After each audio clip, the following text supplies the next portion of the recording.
മുതലാളിയുടെ മോള് കേറി നിന്നപ്പോഴാ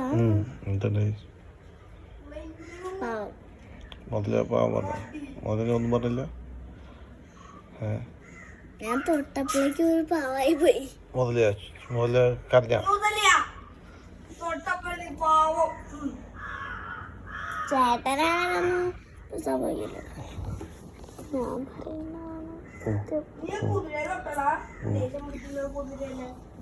വലിയ ഹോർസിനെക്കാട്ടിലും വലിയ കുതിര ഉണ്ട്. അതിന് ഞാൻ അത് കുതിര ആ കുതിരയുടെ പുറത്ത് കയറി. അല്ല മിസ്സും ഞാനും കൂടി കയറിയതാ. ചാടി പോയാ അത് ക്യാങ്കറു പോലത്തെ ഇതായിരുന്നു. ചാടി പോയി. അപ്പൊ ഞാൻ മുകളിൽ ഇരിപ്പുണ്ട് ഇതിന്റെ ഈ സാധനം പിടിച്ചിട്ട്. അപ്പൊ ഞാൻ ഇങ്ങനെ പറകണ പോലെ ചാടി പോയിട്ടിരിക്ക. അല്ല വേറെ മിസ് എന്താ ചെയ്യണോ? മിസ്സിനൊക്കെ ഈ സാധനല്ലേ കുതിരയിട്ട്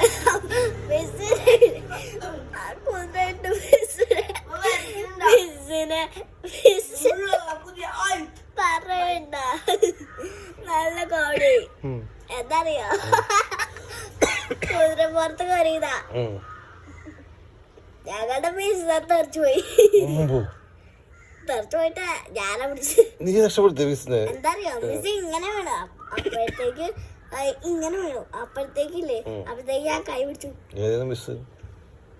വിജി അല്ല പിന്നെ കുതിരപ്പുറത്ത് കയറി, മുതലപ്പുറത്ത് കയറി, പിന്നെ എന്തൊക്കെ ചെയ്തു? മുതലപ്പുറത്ത് ഞാൻ കയറി. അത് ആദ്യ സൈഡിലത് ആരും കൂടിയില്ല.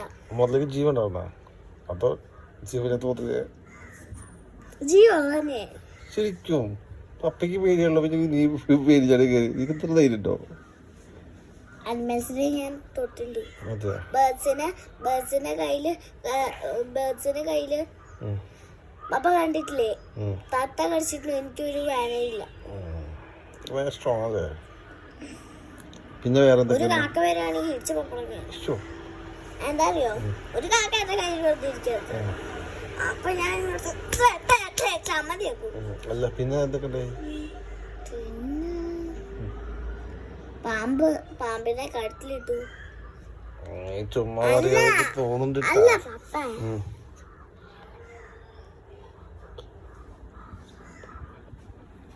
പ്ലാസ്റ്റിക്കാ? അല്ല പ്ലാസ്റ്റിക് അല്ല.